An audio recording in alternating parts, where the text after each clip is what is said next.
बिस्मिल्लाहिर्रहमानिर्रहीम। अस्सलाम वालेकुम नाज़रीन, लाइव डॉक्टर शाहिद मसूद के साथ मैं हूं नाइला अली। नाज़रीन, आज वज़ीर आज़म शहबाज शरीफ साहब से ताजिकिस्तान के सदर की एक अहम मुलाकात हुई। मुलाकात में दो तरफ़ा ताल्लुकात पर तबादला ख्याल किया गया, जबकि सदर आरिफ अलवी साहब से भी हुकूमती वफ़द ने आज मुलाकात की है। इस मुलाकात में सियासी सूरत हाल पर अपना मौक़िफ़ पेश किया गया, जबकि साबिक़ वज़ीर आज़म इमरान खान साहब आज कहते हैं कि अब मज़ीद मुशावरत नहीं, फैसले का ऐलान 17 तारीख को होगा। समेत दिन भर जो अहम मौज़ूआत रहे उन पर बात करेंगे। हमारे साथ स्टूडियो में मौजूद हैं डॉक्टर शाहिद मसूद। अस्सलाम वालेकुम डॉक्टर साहब। आपको सर, आज वज़ीर आज़म साहब की कहा मुलाकात हुई है ताजिकिस्तान के सदर से, और साबिक़ वज़ीर आज़म ने आज कहा है कि मज़ीद मुशावरत नहीं होगी, 17 तारीख को ऐलान करूँगा कि असम्बलियाँ कब तहलील करनी है। दोनों अहम डेवलपमेंट्स है, दोनों पर आपकी राय जानना चाहूँगी। देखिए, खबर तो एक तो ये है कि इमरान खान साहब ने ऐलान किया है कि वो 17 तारीख को ऐलान करेंगे। सर जी, ठीक है। और इस हवाले से यहाँ पे हम ये ज़रूरी समझते हैं बताना कि इमरान खान साहब, एक तो मीडिया में खबर जो चल रही है 23 तारीख, वो बड़ी हद तक वो दुरुस्त खबर है।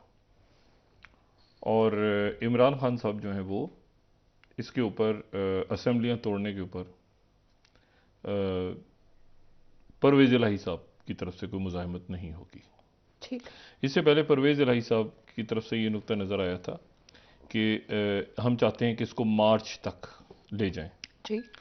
लेकिन अब ये सूरत हाल है कि उसमें परवेज़ इलाही साहब, और उसकी वजह मैंने पहले भी बात की थी, मैं दोबारा बात कर रहा हूँ कि परवेज़ इलाही साहब ने आगे की सियासत जो है, मुस्लिम लीग नून की जो क़यादत है, अब ये परवेज़ इलाही साहब की मुलाकात हुई नहीं हुई, इसाक डार साहब से, आज वो वज़रा मिले जाके आरिफ अलवी साहब से, ये सारा जो कुछ चल रहा है पस मंज़र में, उसको आप छोड़ दें। जो बुनियादी बात है वो ये है कि परवेज़ इलाही साहब इमरान खान साहब के कहने पे असेंबलियाँ डिज़ोल्व करने जा रहे हैं, नंबर 1 जी।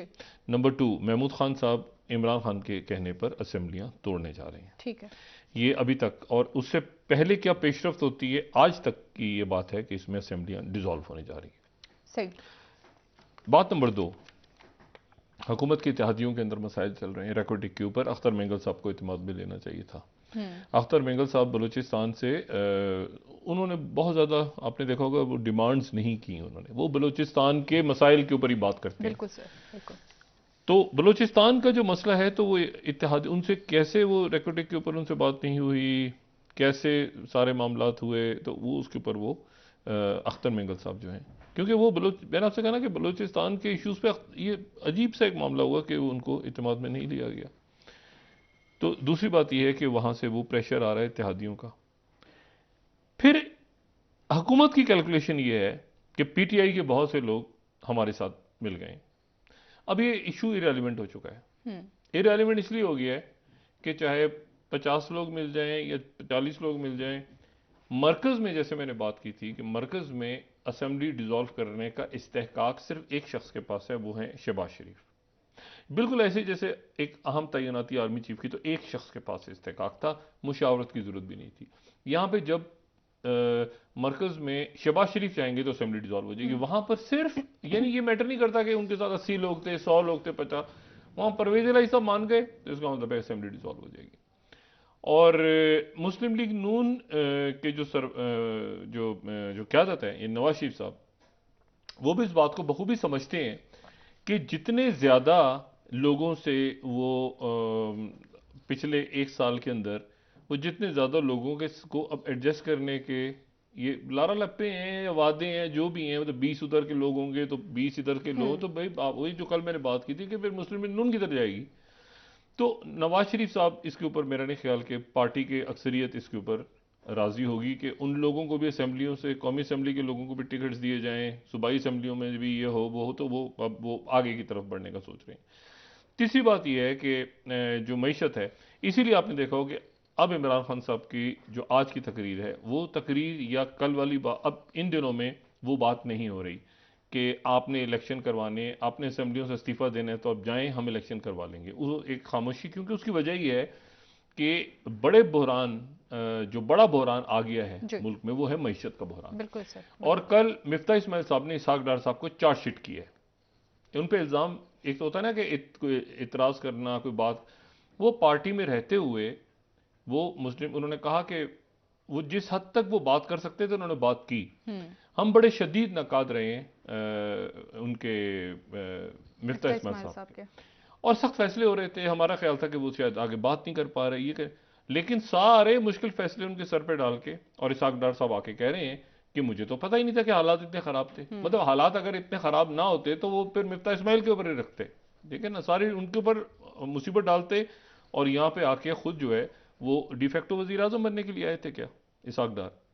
तो इसहाक डार साहब से मैशत नहीं संभल, चार्जशीट है, ये लफ्ज हो रहा है चार्जशीट। ये चार्जशीट की है उन्होंने मिफ्ता इस्माइल साहब ने इसहाक डार साहब को, और इसहाक डार साहब को भी क्या की ये पूरे, मैं तो इस पे वाजे बात कर दूं दोबारा कि इसहाक डार साहब का भी इशू नहीं है, ये मईशत का एक ऐसा मसला है जिसमें आपको, यानी आपको वो सफारतखाने की इमारत भेजनी पड़ रही है अमेरिका में। मतलब आप देखें, आपने ये जो कर्जा लिया हुआ है, तो ये कर्जा किन शराइत पे लिया है? सिर्फ सूद नहीं है, आपने गिरवी रखे हुए हैं अपने बहुत सारे, कहीं पे सड़कें, कहीं पे। मसला ये है कि आप मत दुनिया को इन्फोर्स करें कि हम इतने रिस्पॉन्सिबल हैं कि हम जो डिपॉजिट में पैसे रखवाएं उनको भी खा जाते हैं, और हमारा खर्चा खत्म ही नहीं हो रहा, और ना ही हमारी करप्शन खत्म हो रही है। मतलब कितना खाएंगे कमीशन, कितना खाएंगे। मतलब अगर एक शख्स के पास, एक जनाब उनके दादा जीते थे, दादा हजूर, दादा अब्बा या परदादा, एक हल्के से, तो आगे उनका पोता भी वही सड़क बनवा रहा है। वो हर साल 5 सालों में हर दफा सड़क बनवाता है, फिर ठेकेदारों से खाता है पैसे। भाई कहां तक ये चलेगा मुल्क? और 7.5 लाख आपके हुनरमंद, आपका लेबर भी, आपके इंजीनियर्स भी, आपके डॉक्टर भी एक साल में मुल्क छोड़ गए हैं, और बाकी हर 3 में से कह रहे हैं पाकिस्तान छोड़ के जाना चाह रहे हैं, तो क्या? और वो 3 में से भी मतलब लोग इसको, इस सिस्टम को, इसमें कोई खौफनाक किस्म की गड़बड़ है। ये क्या अच्छा लग रहा है? मुझे बताएं, क्या इस वक्त नवाज शरीफ साहब खुद इस पूरे फेज से, कल वो सलमान शहबाज तशरीफ लाए, काबिल एहतराम हमारे लिए, मैंने उनको इतना गुस्से में नहीं देखा। उनको गुस्सा किस बात का भाई? उनको भाई वो तो बाहर आए थ्रू आउट, वो इतना ठीक है ना, ये है इमरान खान फलाएं, दिमाग है, तोशा खाना, ये होगा, सब कुछ होगा भाई। हम इमरान खान को गलत बात पे तो हम कंडेम करते रहे, उनकी मजम्मत। आप कौन है? आपने आके, मतलब आप तो बाहर रहे हैं यार। या तो मरियम नवाज बात करें तो समझ में भी आता है, नवाज की बात तो समझ में भी आता है ना, जिन्होंने भुगता रह के वो करें बात, राना सनाउल्लाह करें तो समझ में भी आती है बात। शहबाज शरीफ भाई अब आके वो ये मैं वो छोड़ूंगा यार, आप क्या हौला हाथ रखें जरा आराम से। और इशू ये है कि मुल्क में ये आप मईशत का हाल देखें, आप कोई हाथ बटाएं अपने वालिद गिरामी का, कोई मसाइल को हल करने के कोई उनको राह दिखाएं, मतलब जिसको देखें तो ये, लेकिन उनका जो लबो लेजा था वो आपको लबो लेजा बाकी शख्सियत का नजर नहीं आ रहा। आप नोट करें हिना रब्बानी साहब की जो प्रेस कॉन्फ्रेंस है, इवन राना सनाउल्लाह की जो प्रेस, इवन जो इसहाक डार की प्रेस कॉन्फ्रेंस है, आप देखें वो एक तरीके से बात, ताल्लुक शुरू। ओ भाईजान मसला ये है, इवन शहबाज शरीफ को लबो लेजा नहीं है जो उनके साहबजादे का है। और मैं इनको सबसे ज्यादा हमेशा ऑन रिकॉर्ड, मैं सबसे ज्यादा सलमान शहबाज साहब की तारीफ भी करता रहा हूं, और ये भी कहता रहा हूं कि सबसे ज्यादा मंझे हुए और बड़े तरीके से बात करने वाले। कल मैं परेशान हुआ हूं देख के इसको, और इनके मुस्लिम लीग नून के लोगों ने मुझे कॉल की कि यार डॉक्टर साहब आपने ये, मैंने कहा ये गुस्से में क्यों है? हमें क्या पता क्यों गुस्से में। तो मसला ये है कि वो ये, और असल इशू क्या है, असल मुसीबत आई हुई है किसके सर पे? शहबाज शरीफ और इसहाक डार के सर पे। और मैं ये भी नहीं कह रहा उन्होंने चार्जशीट के लिए, मैं ये कह रहा हूं कि इसहाक डार साहब की भी शायद गलती नहीं है। गलती यह है कि वो रिफॉर्म्स नहीं कर सकते। वो कह रहे हैं 9वां और 10वां IMF का जो है वो एक साथ होगा मामला। ये मईशत गले की हड्डी बनी हुई है, और उसमें इत्तेहादी और उनके फंड्स और उनके टिकट देने और ये करना है, फलां करना है, ढिमा करना, वो खत्म ही नहीं हो रहा। अच्छा, उधर से इमरान खान साहब के बारे में अब ये इनकी राय जो है, मरकजी हुकूमत की राय है कि इमरान खान स्टेबल नहीं होने दे रहे इस हुकूमत को। वो ये मैंने इनसे पूछा, मैंने कहा जी आपसे मईशत ठीक नहीं हो रही? वो कह रहे हैं बिल्कुल ठीक नहीं हो रही, लेकिन उसकी वजह ये कि इमरान खान जो है वो अदम इस्तेकाम पैदा कर रहे हैं, और इमरान खान कह रहे हैं कि मैं असेंबलियां तोड़ रहा हूं, और साथ ही वो कौमी असेंबली के जो अरकान है वो सारे जाके वहां पे जो है वो अपने इस्तीफे पेश करेंगे। एक और इंटरेस्टिंग बात हुई है जो आने वाले दिनों में हुकूमत के इत्तेहादी, मरकजी, अच्छा क्या गड़बड़, मरकजी हुकूमत के इत्तेहादी जो हैं वो इमरान खान से रब्ता कर रहे हैं अगले इलेक्शन के लिए, क्योंकि इमरान खान के जहन में ये है कि मैं 23 तारीख को असेंबली तोड़ता हूं तो 3 महीने, और ये 23 मार्च बनती है तारीख। वो इनसे रब्ता कर रहे हैं, ये वो कह रहे हैं कि हमसे रब्ता कर रहे हैं। तो ये नंबर गेम सारा गड़बड़ हो गया बीच में, किसके पास कितने नंबर है, किसके पास कितने। इमरान खान लेकिन वो तय कर चुके हैं कि उन्होंने सिर्फ एक शख्स से बात करनी है, और पहले उन्होंने कहा मैं इस्तीफे दूंगा, फिर उन्होंने कहा परवेज इलाही साहब। परवेज इलाही साहब मेरी इत्तला के मुताबिक इस बात पे आमादा हो चुके हैं, ठीक है, कि वो असेंबली डिसॉल्व कर देंगे इमरान खान के कहने पे, और इसी तरह से केपी की हुकूमत भी साथ ही डिसॉल्व हो जाएगी। और इमरान खान साहब ये कह रहे हैं बात, अब उससे पहले तोशाखाना होता है, नाहली होती है, जो भी नाहलियत हो ना हो, केसेस खुलें, वो तोशाखाना के केसेस हैं, बाकी और इश्यूज खान साहब के ऊपर मुकदमात कायम होने जा रहे हैं, वो सारा। लेकिन वो इमरान खान साहब इसको उस चीज को साइड पे रख के कि वो उन पे मुकदमात खुलने जा रहे हैं, वो नायल होने जा रहे हैं, जो भी वो चल रहा है उस पर बात, असल बात यह है कि वो असेंबलियां डिसॉल्व करने जा रहे हैं। और इसके ऊपर जो है, अच्छा यहां प्रॉब्लम क्या है शहबाज शरीफ साहब के साथ, यानी वो शहबाज शरीफ साहब को ये यकीनन इस बात का इल्म है, इस वक्त जब मैं बात कर रहा हूं तो इस वक्त उनको इस बात का इल्म है कि मईशत, उन्होंने माशी टीम को बुलाया अभी और बात सारी की और आदाब दिए, लेकिन ये ऐसे ठीक नहीं होगा। आप कितनी दफा बाहर से जाके आप पैसा लेकर आएंगे, आप उनसे कहेंगे कि यार एक मिनट यहां पर पैसा दें, यहां पे कर्जा दें, यहां पे वो दें, उसके बाद वो आपका इंडेक्स आएगा कि जी वो एक मिनट, आप यकीन करें, मतलब मैं इसमें कोई, और मेरे ख्याल से हर पाकिस्तानी ये बात जानता है, वो यानी पैसा जो आता है बाहर से वो उन्हीं मुल्कों में चला जाता है वापस, उन्हीं मुल्कों के बैंक अकाउंटों में जाके चला जाता है, और ये करप्शन और चोरी चकारी और ये सारा पैसा उनके, और ये अक्रॉस द बोर्ड है, इसमें पीटीआई भी इसमें से अलग नहीं है, इन्होंने भी खूब, इनके भी लोगों ने खूब, तो और जो पुराने हैं वो तो है। इसका हल क्या है? क्या माशी तौर पे कोई रिफॉर्म्स होने एक चाहिए? है जो पॉलिटिकल इंजीनियरिंग हुई है नैप की, एक है पॉलिटिकल इंजीनियरिंग जो नैप की हुई है, और हुई है मुशर्रफ साहब के दौर से लेके आज तक पॉलिटिकल इंजीनियरिंग हुई है, और जाते जाते जो जावेद इकबाल साहब काम दिखा गए उसके बाद तो लोगों को नफरत हो गई है इस मुल्क के नैप का, क्या केस था, क्या था, प्रोसिक्यूटर गायब हो गया, वो उधर हो गया, वो उधर, वो जमीर जाग उठे, तो ये नहीं, ये इनफ इज इनफ। तो मुल्क आगे चल रहा है, मुल्क, हमने मुल्क को लेके जाना है आगे, या हमने लोगों को बचाना है भाई, या शख्सियात की हम पूजा कर लें उनके बुद्ध बना के, या मुल्क को आगे चले। क्राइसिस क्या आपका? मईशत। क्राइसिस ये है कि आपका एहतसाब हो, पॉलिटिकल इंजीनियरिंग ना हो, उसके नतीजे में वो जो है, वो जो आप जरा जेलों में जाके देखें तो वहां पर मैं पहले भी बात कर चुका हूं कि वो पुलिस वाले, ये जेलर घबराता है कि यार इसको कह रही है कल को वजीर बन के ना आ जाए यहाँ पे हमारे सर पे। भाई मसला ये है कि ऊपर से नीचे बेड़ा गर्क सत्यानाश हुआ हुआ है, इसमें गैस की चोरी हो रही है, गैस के जगायर खत्म है, ये इसहाक डार साहब का इशू नहीं है। इशू ये है सारा कि उनकी सिस्टम खराब हुआ हुआ है सारा, उस सिस्टम के अंदर वो जैम हो गए हैं जाके इसहाक डार साहब और उनकी माशी टीम और जो भी था सारा। अब आप टाइम ऐसा आ गया है कि जी वो 3-4 हफ्ते के अंदर 5 हफ्ते अद्वियात, जान बचाने वाली अद्वियात, यहां पर मैं वो पेनाडोल की बात नहीं कर हो रही है, यहां पर कोई नजला जुकाम की बात, जान बचाने वाली अद्वियात। यानी आप मुझे बताएं कि आपकी खुदा ना खास्ता अल्लाह ना करे किसी को हार्ट अटैक हो, किसी की गाड़ी का एक्सीडेंट हो जाए, उसको उठा के उसके घर वाले जो है, किसी को फालिज का अटैक हो, उसको ले जाएं अस्पताल, और अस्पताल में जाके जाएं तो कहीं इमरजेंसी के अंदर दवाई नहीं है।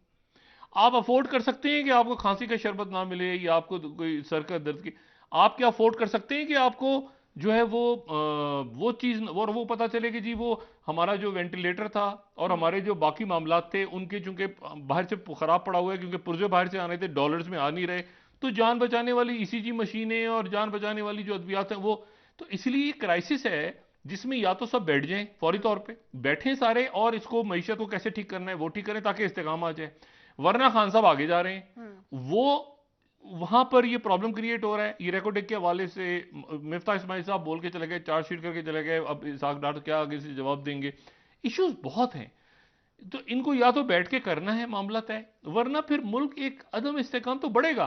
ये दो असेंबलियां मईशत पर बात करें, अब इसका हल क्या है? क्या रिफॉर्म्स होने चाहिए या फिर नहीं? अगले देखिए, पहले तो ये अदम इस्तेकाम खत्म होना, इमरान खान साहब ने 2 असेंबलियां तो तोड़नी है, वो जो जा रही हैं असेंबलियां, ठीक है। अब यह है कि इस अदम इससे बढ़ेगा अदम इस्तेकाम या कम हो? अगर इनकी कैलकुलेशन में ये शहबाज शरीफ साहब की कि इसके अदम इस्तेकाम इसके नतीजे में कम होगा, मेरा ख्याल है कि नहीं होगा, उल्टा उल्टा मामला हो गया। अब यानी अब ऐसे हुआ है कि उनसे कहा गया आरिफ अलवी साहब से कि इमरान खान साहब को ठंडा करेंगे ना तोड़ें, इमरान खान कह रहे हैं कि क्या सवाल ही पैदा नहीं होता, मतलब है कि आप तो इमरान खान कोई मुज़ाकरात नहीं कोई मुज़ाकरा, मैंने आपसे कहा ना, वो इमरान खान को कश्तियां वश्तियां जला के वो, और सीरियस है। अब देखें परवेज इलाही साहब को जब वहां से, मैं नवाज शरीफ साहब कह रहे हैं कि परवेज इलाही साहब पे इत्मीनान नहीं कर सकते हैं, और ये हर दफा दुआएं खैर करवाते हैं, और अब हम इनको वजारत आला देंगे, किसको करें?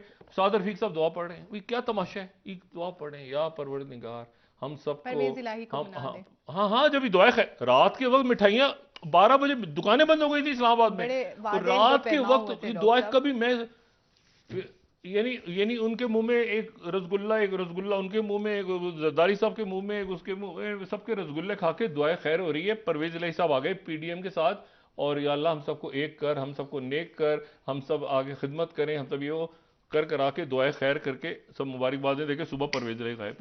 वो इतना बड़ा टोकरा, रात को दुकानें खुली, रात के 12 बजे दुकानें खुली इस्लामाबाद की। वो मैं बता रहा हूं आपको कि वो दुकानें खुल के मिठाई और दुआएं, यानी मैंने मुआहदा होते तो सुना है कि मुआहदा हो गया, वो दुआएं खैर हुई, दुआ बाकायदा। वो तो पता नहीं तारिक जमील साहब के सो रहे थे या क्या हुआ, उनको बुला लेते, दुआएं खैर हाथ उठा के सब दुआ करके, और उसके बाद जो है वो गायब। अच्छा मसला ये है, ये तो हाल है मुल्क का। वो कल निकल मोटरवे, एक सखर से एक वे लगा हुआ है, ये सखर से जाती है हैदराबाद, उधर से उसके फीता कट रहा है, एक उधर से फिर इफ्तिताह हो रहा है कि ये हैदराबाद से सखर जाती है, फिर उधर से उधर इफ्तिताह हो रहा है। मुल्क के मसाइल हैं संजीदा, जो मैंने दोबारा पहले भी बात की थी, और इसमें जो एक इंपॉर्टेंट बात है, अगर थोड़ा सा वक्त है तो मैं एक बात अपनी, देखिए ये पड़ोस का जो मामला है ना, ये खराब हो रहा है। चाइना और इंडिया का मामला खराब हो रहा है। और आज जो बात की है, ये हिना रबानी खर साहिबा ने जो बात की है, ये बात कल राना सनाउल्लाह साहब ने की थी। ये वाकया है जून 2021 का, जौहर टाउन लाहौर में बॉम्बिंग हुई थी, और उस वक्त नहीं, सबसे पहले बात किसने की थी, ये बात की थी उस वक्त फवाद चौधरी साहब जो कि इंफॉर्मेशन मिनिस्टर थे, और डॉक्टर मोहित यूसुफ जो कि नेशनल सिक्योरिटी, उन्होंने प्रेस कॉन्फ्रेंस की थी, उन्होंने कहा था हमें शवाहिद मिले हैं कि, लेकिन उस वक्त एक पॉलिटिकल टर्मोइल और मामला जो सीरियस, अब उसके प्रॉपर सबूत मिल गए हैं पाकिस्तान को। पाकिस्तान के कानून नाफिज करने वाले इदारे कह रहे हैं कि हमारे सबूत हैं। उसमें से पॉल डेविड करके, कौन पीटर करके अजीब सा एक आदमी, साथ उसके वो जो है वो मुसलमान नामों से भी लोग, तो वो आगे पीछे उनको ट्रेस करते रहे, ठीक है, वो बाहर गए, अंदर गए, बाहर गए, तो उनके सबूत मिल गए। इशू ये सारा कि इसी के साथ वो पड़ोस के अंदर या मैं इन मामलात को बहुत संजीदगी से ले रहा हूं जो चाइना और इंडिया के दरमियान। देखें, एक चाइनीज लैंग्वेज को अगर हम देखें ना, तो चाइनीज लैंग्वेज में एक लफ्ज होता है जिसको कहते हैं हम श्यू। मैं अगर इसको इसकी प्रोनाउंस उसको सही कर रहा हूं, तो उसको कहते हैं श्यू, यानी CHU। अच्छा, श्यू का मतलब है पानी, ठीक है, मैं माजरत के अगर मैं उसको सही तरह से अदा नहीं कर पा रहा। अच्छा, फिर होता है मी या माई, उसका मतलब है सुराख, ठीक है, और फिर आगे जो है वो है जी यत से, यानी GYATSE, जी यत से, इसका मतलब है 108, 108। अच्छा, यानी ये लफ्ज बनता है शुमाई जी यत से। ये 108 आबशारें हैं। अच्छा, ठीक है, वाटरफॉल्स 108 आबशारें हैं जो कि अरुणाचल प्रदेश में, उनके आप चले जाएं बिल्कुल, जो कि खत्म हुई ये मैकमोहन लाइन को तो बिल्कुल नहीं माना ना उन्होंने कभी, लेकिन फिर भी सुकून रहा, दरमियान का जो सेक्टर है उत्तराखंड वाला, उसमें जरा सुकून रहा फिर भी। लेकिन लद्दाख, और ये एक लद्दाख यानी मगरिब और मशरिक, ठीक है, मशरिक में अरुणाचल प्रदेश, अरुणाचल प्रदेश को चाइना अपना हिस्सा कहता है, वो कहता है तिब्बत है, ये साउथ तिब्बत है, तो ये हमारा हिस्सा है, ठीक है। अब ये जो कुछ हुआ है, जिसमें वो कह रहे हैं कि कुछ, जिसमें राजनाथ जी कह रहे हैं कुछ नहीं हुआ, कुछ नहीं हुआ, 1 इंच नहीं गया, ये नहीं गया, वो नहीं हुआ। ये जो 108 आबशारें हैं, ये अरुणाचल प्रदेश के अंदर एक बहुत बड़ी चोटी है, ठीक है, एक पहाड़ी चोटी है, और उसको कहते हैं हम बूम 6 पीक।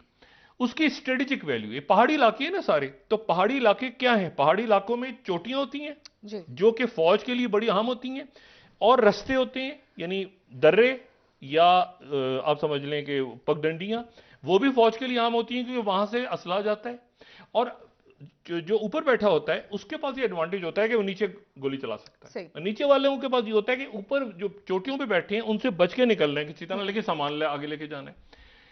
ये जो जगह जिसकी मैं बात कर रहा हूं, जो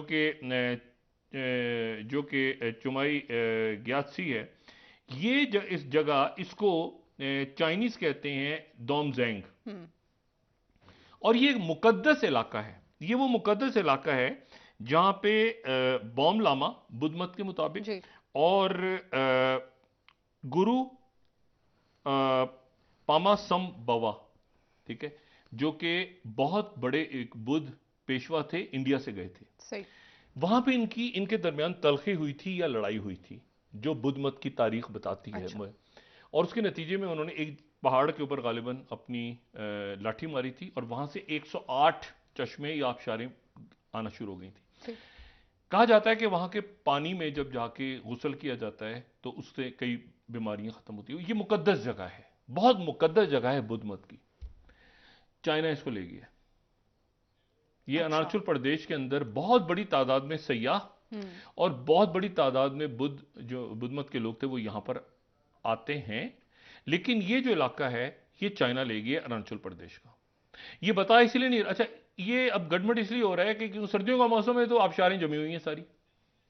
ये गर्मियों में खूबसूरत नज़ारे नजर आते हैं इनके पानी जो बहता है, लेकिन इस वक्त चूंकि आबशारें हैं वो जमी हुई हैं, सारी बर्फ है, ये चाइना इसको ले गया। ये इनके हाथ से निकल गया अरुणाचल प्रदेश। और अभी तक India deny. Mark my words, Arunachal Pradesh वो तिब्बत है, तिब्बत चाइना का हिस्सा है। चाइना इसको साउथ तिब्बत कहता है जी। यानी ये इन्होंने रियासत अनाउंस की। और इसके बारे में 2003 में एक फजूल, मैं कह रहा हूं मैं समझ से बाहर है कि इंडियन डिप्लोमेसी क्या है। इसे क्वाड, अच्छा दूसरी बात, ये क्वाड, ये ऑकस, ये आपका ये इंडो पैसिफिक पॉलिसी अमेरिका की, इसका ताल्लुक लैंड के साथ नहीं है। इंडिया जितने मुआहदे अमेरिका के साथ कर रहा है वो इंडिया का अमेरिका का इंडो पैसिफिक है, इंडो पैसिफिक। वो अगर चाइना की कंटेनमेंट में कंटेन चाइना, वो सेंट्रल एशिया में आना चाह रहे हैं, इधर आना चाह रहे हैं, तो उसमें इंडिया पार्टनर नहीं है उनका ताजिकिस्तान पार्टनर हो सकता है, उनका कोई और मुल्क। उन्होंने इंडिया को रखा हुआ इंडो पैसिफिक के लिए। इंडो पैसिफिक पॉलिसी है ना, इंडियन ओशन और पैसिफिक ओशन। इंडो पैसिफिक में ये मेनलैंड की जंगें कहां से आ गई? अच्छा, वो अब जाहिर है कि क्वाड की एक्सरसाइज वहां करते हैं। अभी अमेरिका एक एक्सरसाइज यहां करके चला गया। अमेरिका पाकिस्तान के साथ भी एक्सरसाइज करता है। अमेरिका की एक्सरसाइज पाकिस्तान के साथ भी होती है, चाइना की भी। पाकिस्तान की जो एक्सरसाइजेज हैं, एक्सरसाइज करना कुछ कोई इत्तेहाद नहीं है ये क्वाड। और अगर इत्तेहाद है भी तो ये वो इत्तेहाद है, यानी देखिए ना, इसका तो ताल्लुक इंडियन और पानियों का इत्तेहाद है, और वो भी ऐसे ही है, हवा में है। ठीक है। मैं जो बात कह रहा हूं यहां पे वो ये कह रहा हूं कि एक फिर इलाका निकल गया, 2000 किलोमीटर पहले जा चुका है, ये अब फिर निकल गया। फिर उसके साथ all India institute of medical sciences जो है, वहां पर जनाब साइबर अटैक हुआ। वो कह रहे हैं चाइना ने की है। साइबर अटैक हुआ, और मैं एनडीटीवी को कोट कर रहा हूं 6 से। वो कह रहे हैं साइबर अटैक हुआ और उसके नतीजे में हमारे कंप्यूटर यहां से डाटा चला गया, ये चला गया। हॉस्पिटल का सिस्टम अगर यहां पे साइबर अटैक होता है, इसका क्या मतलब है? आपको इल्म है साइबर अटैक का क्या मतलब है? मतलब मैंने अगर कंप्यूटर है ना सारा, तो मैं अगर बैठा हूं और मैंने यहां पे एक अपने हार्ट के ऊपर एक पेस मेकर लगाया हुआ है, अब मशीन हैक कर ली, तो मैं तो गया। अगर वहां पर कोई वीवीआईपी एडमिट है जी, और हैकर ने आके उसकी हार्ट बीट को 72 से 1 मिनट के लिए उसने 20 कर दिया या 200 कर दिया, तो डेथ हो गई। ये इतनी खौफनाक थी। हॉस्पिटल का जो सिस्टम है, ये मैं पाकिस्तान में भी गुजारिश करूंगा कि हॉस्पिटल के सिस्टम्स को ये साइबर अटैक से आप महफूज करें। साइबर, इसका मतलब ये हो गया कि वो मशीन हैक, अब वो कह रहे हैं कि जी हमारा जो सबसे बड़ा हॉस्पिटल है उसको चाइनीज ने हैक कर लिया, उसका सिस्टम। अच्छा उसकी, क्योंकि देखिए ना, साइबर अटैक, इलेक्ट्रॉनिक वॉरफेयर, ये सारा का सारा, ये इलेक्ट्रोमैग्नेटिक वॉरफेयर, ये किसी और डोमेन में लड़ाई हो रही है जिसमें 6G आ गया है। अब यहां पर जो है वो कह रहे हैं कि जी वो, अच्छा इसका बराह रास्त ताल्लुक पाकिस्तान के साथ बन रहा है, क्योंकि आपके पड़ोस में बड़ी जंग, ये 2 न्यूक्लियर पावर्स की जंग है। आप खुद न्यूक्लियर पावर हैं और ये 2 बड़े मुल्क हैं। चाइना बड़ा मुल्क है दुनिया का, इंडिया बड़ा मुल्क है दुनिया का। मतलब आधी दुनिया तो आपके पड़ोस में है। पाकिस्तान दुनिया की आधी आबादी, भाई देखिए ना, 8 अरब की आबादी है, तो उसमें से आप ये 2.5 अरब तो इधर निकाल लें, तो हर 8 में से, इसका मतलब है कि यानी क्या, कैसे कहेंगे आप, 8 में से कोई मतलब 3 आदमी है इंडिया के होंगे या चीन के होंगे पूरी दुनिया में। तो इतनी बड़ी आबादी है। तो ये आपके पास दो न्यूक्लियर मुल्कों की लड़ाई है, आपके अंदर इंतशार और खलफिशार पैदा हो रहा है, आपके दूसरी तरफ जो है अफगानिस्तान के अंदर अफगानिस्तान का क्राइसिस बॉर्डर है हो रहा है, सर। सेंट्रल एशिया आपको देख रहा है, बिल्कुल मईशत बिल्कुल और ये मैन मेड क्राइसिस है। सर, या तो मैं बिल्कुल। को सैलाब आ गया, कुछ जलजला, लोग या तो बैठ के इसको तय करें आपस में, ये मईशत को कैसे चलाना है, क्या कर रहे हैं हमने, इलेक्शन कब करवानी है, अदम इस्तेकाम नहीं पैदा हो, संजीदगी के साथ तानेबाजी बंद करें एक दूसरे के ऊपर ताकि मुल्क आगे चले। सर, रियासत की बात करनी चाहिए इस मुल्क वक्त। की बात करें ब्रेक ना, ले लेते हैं पैसा डॉक्टर ही नहीं है, हॉस्पिटल में दवाइयां खत्म हो रही हैं, तो ठीक है, आप ठीक यानी है, वापस आके बात करते हैं आपसे मजीद। डॉक्टर साहब, नाजरीन एक ब्रेक ले लेते हैं, यहाँ पे हमारे साथ रहिएगा।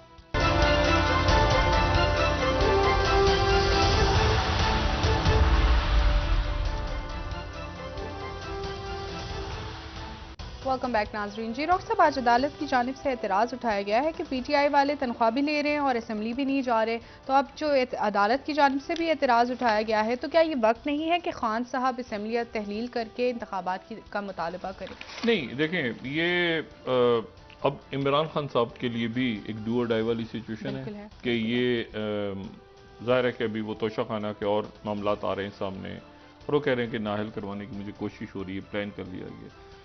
तो इस वक्त उनके पास ये ऑप्शन है कि अगर देखिए अभी तक की खबर तो ये है कि परवेज लाई साहब मान गए, ये जो मैसेजिंग हो रही है, मोनसिलाई साहब मुलाकात हो रही है, तो वो पर और अगर नहीं भी होता तो इमरान खान साहब इस्तीफे देके निकल आएंगे अपने, जितने लोग भी इनके साथ हैं। अच्छा, इनकी कैलकुलेशन ये है कि बहुत से लोग हुकूमत के भी शायद इनके साथ आ जाएं, यानी हुकूमत यानी मुस्लिम लीग नून के, नून की कैलकुलेशन ये कि उनके साथ आ जाएं, लेकिन वो बहरहाल असेंबलियाँ एक साथ इसको तोड़ने जा रहे हैं।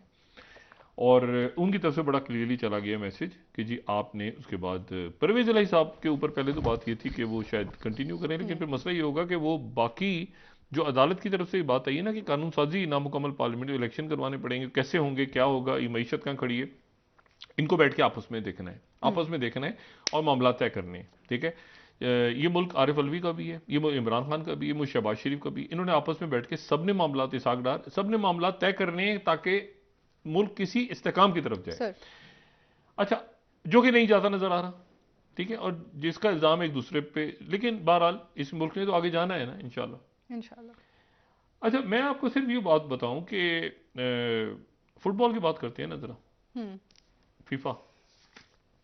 फीफा में अगला जो मुकाबला है वो जनाब आज जो मुकाबला हो रहा है वो, अब पहले तुमने कहा था मराकश के सामने स्पेन खड़ा हुआ था और मराकश के सामने जो है वो पुर्तगाल खड़ा हुआ था, और उनकी तारीख क्या थी, तारिक बिन ज़ियाद गए थे, यहाँ से गए थे, वो बर्बर थे, मराकश से ताल्लुक था उनका। अब जनाब हो रहा है मुकाबला फ्रांस से, और फ्रांस के साथ भी अजीब तारीख है, और फ्रांस के साथ ये तारीख है कि जब ये तारिक बिन ज़ियाद पहुंच गए, स्पेन से ऊपर है ना बिल्कुल फ्रांस के बॉर्डर साथ, तो ये उसके बाद जो है वो उन्होंने दाखिल मुसलमानों ने आगे जाने की कोशिश की। ये तारिक बिन ज़ियाद के बाद की बात है। तारिक बिन ज़ियाद और मुसा बिन नसीर को तो बुला के खलीफा ने वहाँ पे जो कुछ उनके साथ तारीख में हुआ इन दोनों शख्सियात के साथ, वो भी एक दर्दनाक बाब है। लेकिन उसके बाद ये हुआ कि मुसलमानों ने आगे जाने की कोशिश की फ्रांस में, तो फ्रांस के जो बादशाह थे उन्होंने फ्रांस में बढ़ने से रोक दिया और फ्रांस में वो जा नहीं सके। लेकिन उसके बाद ये हुआ कि मुसलसल वो फ्रांस और यहाँ पर मुसलमान और वहाँ पे फ्रांस, तो आपस में वो टुक टुक टुक टुक चलती रही, और बढ़ते बढ़ते मामला यहाँ तक गया कि फिर इनके दरमियान की लड़ाई हो गई, और लड़ाई हुई, जंग हुई, ये ताल्लुकात ख़राब रहे, यानी मराकश के ताल्लुकात जो हैं वो फ्रांस के साथ ख़राब ही रहे। ठीक। और फिर ये हुआ कि गुजरी सदी जो है यानी 1911 या 12 ऐसे करके फ्रांस यहाँ पर आ गया। फ्रांस पहले आ गया था 19वीं सदी में, लेकिन 20वीं सदी में बाकायदा फ्रांस ने इसको अपने कॉलोनी बना लिया। ठीक, यानी मराकश जो है जिसका आज मुकाबला हो रहा है फ्रांस के साथ, वो फ्रांस की कॉलोनी रहा है। ठीक है, ठीक है। और उस जमाने में फिर ये हुआ, यानी आज से हम कुछ साल पहले के अगर हमारे पास ये पड़े हुए हैं, ये 56 में जाके 39 से 56 तक, फिर वहाँ पर अगर हमको जो नज़र आते हैं वहाँ पे अदारा फ्रांसिया फिल मगरिब, मतलब फ्रांस जो मगरिब अल मगरिब में जो मौजूद था यानी मोरक्को में, तो उस ज़माने में हमारे पास उनकी कुछ ये, अच्छा ये जो है ये बड़ी इंटरेस्टिंग है, ये ट्रीटी ऑफ फर्स है। ट्रीटी ऑफ पर्स में ये हुआ था कि फ्रांस ने एक मुआहदा साइन कर लिया था, जिसके बाद ये कॉलोनी बन गया था सही। मराकश। तो ये उस जमाने के डॉक्यूमेंट्स हैं, ठीक है, कि मराकश पर फ्रांस काबिज था। और फिर ये हुआ कि यहाँ के जो बादशाह थे सुल्तान मोहम्मद, ये उस जमाने का है, अदार अल फ्रांसिया फिल मगरिब, तो वो उसके बाद उनको जलावतन भी कर दिया, फिर वो चले गए, फिर वो वापस आए, वापस आके उन्होंने यहाँ पे लड़ाई, अल्जीरिया के लिए भी लड़ाई लड़ी। ये सारा आपको नज़र आ रहे हैं उस ज़माने के डॉक्यूमेंट्स, ठीक है। ये जब साइन करवाया था ना सुल्तान से, उनके सुल्तान से साइन करवाया था इन्होंने मुआहदा, तो उसके बाद ये सारा फिर 1980 में कहीं जाके मराकश की ज़बान जो है वो फ्रेंच से अरबी हुई। सही, ठीक। यानी फ्रेंच उनकी ज़बान रही बहुत अरसे तक, मराकश के आज़ाद होने के बाद भी। और 55 में ये आज़ादी हो गई, तो ये पूरा जो मराकश है ये आपको फ्रेंच प्रोटेक्टोरेट, लेकिन कॉलोनी कहेंगे इसको। ये मतलब है कि जाहिर है कि उसमें दोनों का फ़र्क हम डिस्कस कर चुके हैं पहले। लेकिन ये 1912 से लेकर 1956 तक ये फ्रांस की कॉलोनी रही। फ्रांस यहाँ पर आ गया था पहले, 18वीं सदी में आ गया था, लेकिन बाकायदा जो साइन हुआ ट्रीटी ऑफ पर्स पे वो हुआ ये जो डेट्स हमारे सामने आ रही हैं। और फिर उसके बाद फर्स्ट वर्ल्ड वॉर जब छिड़ी तो पूरा मराकश से इन्होंने फौजी भर्ती किए, और वो मराकश की ब्रिगेड कहलाती थी। अच्छा। मराकश की, फिर वही ब्रिगेड जो वो फ्रांस के साथ लड़ी फर्स्ट वर्ल्ड वॉर में, जर्मन्स के अगेंस्ट। फिर सेकेंड वर्ल्ड वॉर जब हुई तो सेकेंड वर्ल्ड वॉर में भी मराकश की फौज यहाँ से, मराकश का जो ब्रिगेड था वो जैसे गोरखा है ना, गोरखा यहाँ से गए तो गोरखा अभी तक मौजूद है ब्रिटिश, इसी तरह से जो मराकश के फौजी हैं वो किसी ना किसी फॉर्म में उनकी एक मौजूदगी रही वहाँ पे। सेकेंड वर्ल्ड वॉर में भी वो लड़े, और उसके बाद यहाँ पे आज़ादी के लिए लड़ाई हुई, और उसके बाद ये एक बड़ी यानी तलखी के साथ, एक यानी लड़ाई के बाद ये आज़ाद हुआ मराकश। मराकश आज़ाद हुआ, और फिर मराकश ने अल्जीरिया की जो जंग थी, उनके जो रहनुमा थे उन्होंने अल्जीरिया को भी आज़ाद कराने के लिए लड़ाई लड़ी। अब जनाब मैच हो रहा है इसका, मराकश का और फ्रांस का, और इसके ऊपर भी अच्छा, फिर इनके ताल्लुकात बड़े कॉम्प्लेक्स हैं, मराकश के और फ्रांस के अच्छे भी हैं ताल्लुकात, लेकिन हाँ मैं कह रहा हूँ बहुत बड़ी तादाद में मराकश के लोग हैं। अच्छा। फ्रांस में, लेकिन वो वीज़े कम कर देते हैं, कुछ साल पहले फ्रांस ने वीज़े कम कर दिए, वो इनके चलते रहते हैं। लेकिन एक तारीख है ना, चूंकि जैसे मैंने बताया ना स्पेन और मोरक्को में एक जश्न हो गया था, फ्रांस और मोरक्को के बाद एक नया जश्न होगा जिसमें लॉ एंड ऑर्डर के हालात भी पैदा हो सकते हैं। इतने मैसिव लेवल पे अरब दुनिया पूरी, फिर अरब दुनिया बमुकाबला वो जो यूरोप के अंदर। अच्छा, अब तो ये और मैं आपको बताऊं, ये जो फीफा के मैचेस होते हैं ना, ये जो फुटबॉल है, इस पे जंग छिड़ गई थी, आपको पता है? अच्छा। दो मुल्कों में, एल साल्वाडोर और होंडुरास, जो आपके लैटिन अमेरिका के मुल्क हैं, उन मुल्कों के दरमियान जंग छिड़ गई थी 79, और जंग छिड़ गई तो 100 घंटे की जंग कहते हैं उसको, होंडुरास और वो ये हुआ कि मैच के दौरान 2-2 से मैच टाई हो गया। टाई होने के बाद वो एक उनको चांस मिला 90 मिनट्स के बाद, वो 11वें मिनट गोल हो गया। गोल होने के बाद गोल को तलखियां, पहले तलखियां बहुत थी जमीन के ऊपर, बागात, वो पुराने मामला चल रहे थे। लेकिन मैच के दौरान, मैच जब फैंस निकले और हंगामा शुरू हुआ तो जंग शुरू हो गई। उसको कहते हैं फुटबॉल वॉर। अच्छा, उसका नाम है फुटबॉल वॉर। ये 100 आवर्स वॉर, वो 100 दिन तक जारी रही, 4 दिन तक। उसको कहते ही फुटबॉल वॉर है। सही। और फीफा के मैच के नतीजे में इतनी तलखी पैदा होगी कि दो मुल्कों की लड़ाई होगी आपस में। ठीक है डॉक्टर साहब, एक ब्रेक बेशुमार लोग मारे गए, सारा दुनिया कूदी, अमेरिका, लैटिन अमेरिका, इधर उधर सुपर पावर जंग बंद करवाई फुटबॉल मैच के दौरान, दो मुल्कों में जंग। तो ये अब ऐसा तो खैर नहीं होगा, लेकिन मैं आपको बताऊं, ये मैचों में जब ऐसे मुल्क वाले के मैचेस होते हैं ना, तो ये तो शुक्र है खुदा का, हमारे और इंडिया के दरमियान क्रिकेट ही होता है सिर्फ। फुटबॉल होता तो फुटबॉल तो, और उसके तो फैंस किसी और अंदाज में होते हैं ना। सर ब्रेक का वक्त हुआ है डॉक्टर, उनका मिजाज भी कुछ और होता है। ठीक है, ठीक है नाज़रीन, एक ब्रेक हमारे। या सोचिए चाइना और इंडिया के दरमियान फुटबॉल हो रहा हो इस वक्त, मतलब दोनों मुल्कों का मेरे ख्याल से उसमें तो इतनी नहीं तलखी होगी, लेकिन कुछ मुल्क ऐसे हैं ना जिनके दरमियान वो बड़ी बहुत जज्बाती। बिल्कुल बिल्कुल। ब्रेक ले लेते हैं, वापस आके बात करेंगे मजीद मुल्क की सियासत पर। नाज़रीन हमारे साथ रहिए।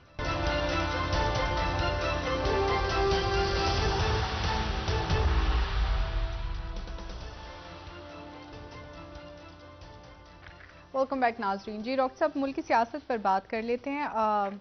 खान साहब की जानिब से जो अब कहा गया है कि किसी सूरत मुज़ाकरात नहीं होंगे और 17 तारीख को मैं ऐलान करूंगा कि कब जो है वो हम असम्बलियाँ तहलील करने जा रहे हैं। उसके बाद के खान साहब के पास कोई प्लान मौजूद है कि किस तरह से प्लान उनके पास एग्जीक्यूट ये होगा? है कि उन्होंने असेंबलियां तोड़नी है, तो ठीक है। हम्म। और इस बात का एहसास जो है वो शहबाज शरीफ साहब को है। अच्छा।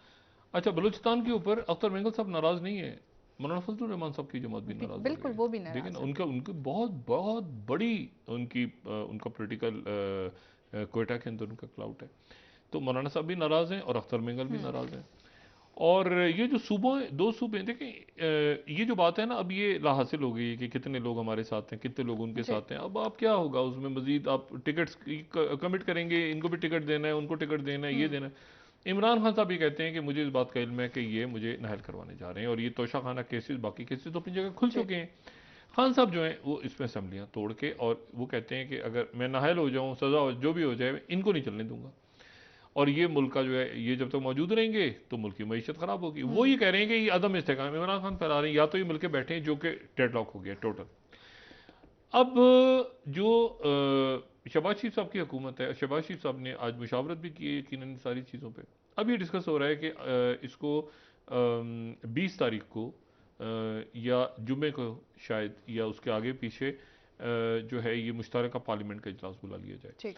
और मुश्तरका पार्लियामेंट के इजलास में फिर ये हुकूमत ये देखेगी, ये आने वाले चंद दिनों में हो सकता है कि ये कौमी असम्बली के स्पीकर के पास जाके, वहाँ पर वो जो कह रहे थे ना राजा परवेश साहब के हमारे मेरे सामने नहीं आए लोग, तो ये सारे जाके उनके सामने पेश कर दें अपने इस्तीफे, जो कि सुप्रीम कोर्ट ने भी रिमार्क्स दिए थे कि क्या खुद पेश होकर इस्तीफे दिए थे या नहीं, वो जो चल रहा है नैब तरमीम के हवाले से। ये खुद भी तरह इस बात का इदराक है, शहबाज शरीफ साहब को भी इदराक है, और डार साहब को भी, एयाज सादिक साहब को भी, बाकी लोगों को भी, कि बहरहाल मुल्क में आगे चलना है, मुल्क डायलॉग से ही चलेगा। ये मुज़ाकरा तो सड़कों पे तो नहीं हो रहा ना, इससे जो भी कुछ हो रहा है वो ये इसको इसको आपस में बैठ के इमरान खान कह रहे हैं कि नहीं, जी। ठीक है। क्योंकि मैं अगर बात करता हूं तो वो मेरा उसके नतीजे में फ़ायदा नहीं होता, केसेस खुल जाते हैं, उसके बाद गिरफ्तारियां हो जाती हैं, उसके एनआरओ 2 बाद कह रहे हैं एना वो वो नहीं, सब। वो कह रहे हैं एनआरओ। अच्छा, वो भी उधर भी जो नज़र आ रहा है, वो कोई नज़र आए तो रहा है ना कि कुछ हो रहा है उधर भी, हाँ। वो अचानक वो, मतलब क्या हो रहा है, मामलात तय हो मतलब रहे हैं। अचानक प्रोसिक्यूटर गायब हो गया, अचानक वो केस ही खत्म हो गया, मतलब क्या हो रहा है। अच्छा, इधर ये, उधर इमरान वो कह रहे हैं कि तोशा खाना निकलता आ रहे हैं बहुत सारे केसेस इमरान खान साहब के। तो बारी डेडलॉक जो है ये पॉलिटिकल, इसको ख़त्म करना है, वरना ये मईशत जो है ये मुल्क की नहीं चलेगी। जी। अच्छा, और इसमें अब ऐड कर दिया है ये जो माशी हालात हैं, इसको, ये ठीक नहीं है, इसको सब मानते हैं, लेकिन मसला ये है कि ये उससे पहले कि ये पॉइंट ऑफ नो रिटर्न पे डिफॉल्ट तो जो है ना एक अपनी जगह एक खौफनाक लफ्ज़ है, डिफॉल्ट हाँ। तो नहीं हम होने जा रहे, लेकिन डॉलर ख़त्म है, चीज़ें बाहर से नहीं मंगा सकेंगे, तो उसके नतीजे में महंगाई और बाकी बेरोज़गारी। तो इसलिए अब ये अदराक हुकूमत, यानी ये तमाम पार्टियों में अदराक हो गया है, जी। ठीक है। खासतौर पे जो ये बड़ी पार्टी हैं, यानी मुस्लिम लीग नून भी, उनके इत्तेहादी भी, और इमरान खान साहब भी, और उनके कि इसको यानी इमरान खान साहब बात नहीं कर रहे किसी, जो भी उनके पास मैसेज लेकर आ रहे हैं, आरिफ अलवी साहब भी उनसे जो बात करेंगे ना, अगर वो ये कहेंगे कि आप असेंबलियां ना तोड़ें, सर तो ये इमरान खान साहब नहीं ठीक सुनेंगे। हो गया, बहुत शुक्रिया डॉक्टर साहब। प्रोग्राम का वक्त खत्म हो रहा है। नाजरीन, कल इंशाल्लाह दोबारा आपसे मुलाकात होगी। मुझे नाइला अली को इजाजत दीजिए। अल्लाह हाफिज़ जी डॉक्टर साहब। अपना दोस्तों, रिश्तेदारों, गुरदनवाह के लोगों का सब ख्याल रखिएगा। अल्लाह हाफिज़।